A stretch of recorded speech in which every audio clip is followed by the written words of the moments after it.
In this video, I'm going to be going over the 3 types of security systems that are currently being used in today's society. So number 1 is a centralized system.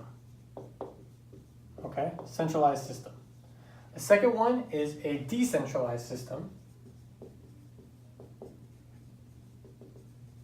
And the third one is a distributed. So what does this mean? All right, well, let's focus on number 1. What is a centralized system?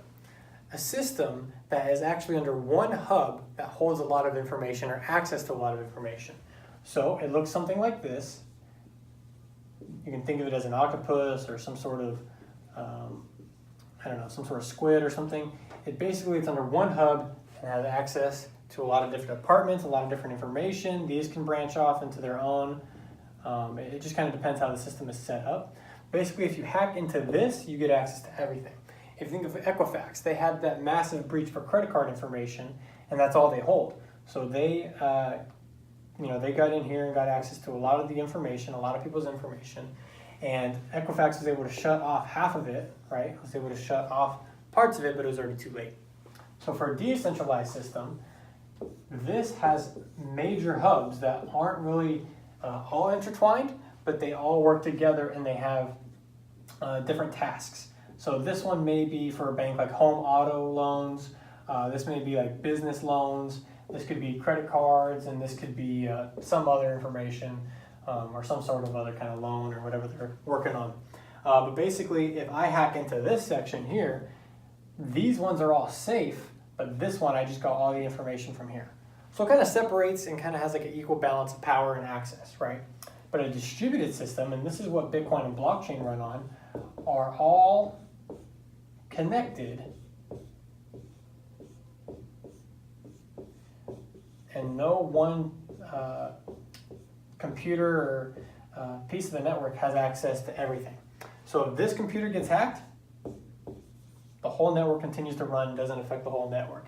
It affects this person's computer or whoever was mining the transaction, but everything else runs smoothly. So what does this mean for security? Well, if I access one data point, now this can be super encrypted, has tons and tons of security software, but if it gets breached into, everything's, accessed. In this section, if I breach only into this one, then that's accessed and I can access other people's information. If this one is hacked, most of the time this particular person's computer, there's a lot of software with mining that actually has better security and stuff. But basically just this hub got accessed, but no one's transaction is actually affected because the network continues to pick it up and all these miners are actually trying to verify your transaction or other transactions. So it's a lot more secure and you don't need to worry about one person or one system or a couple systems that access your information and can't not safely protect it enough so that way your information gets stolen or other people's information gets stolen.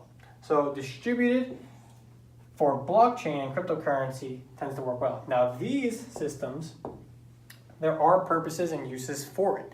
You don't always want a distributed system. These are great systems, but there's different use cases, and for cryptocurrency and blockchain, distributed, in my opinion, is the way to go.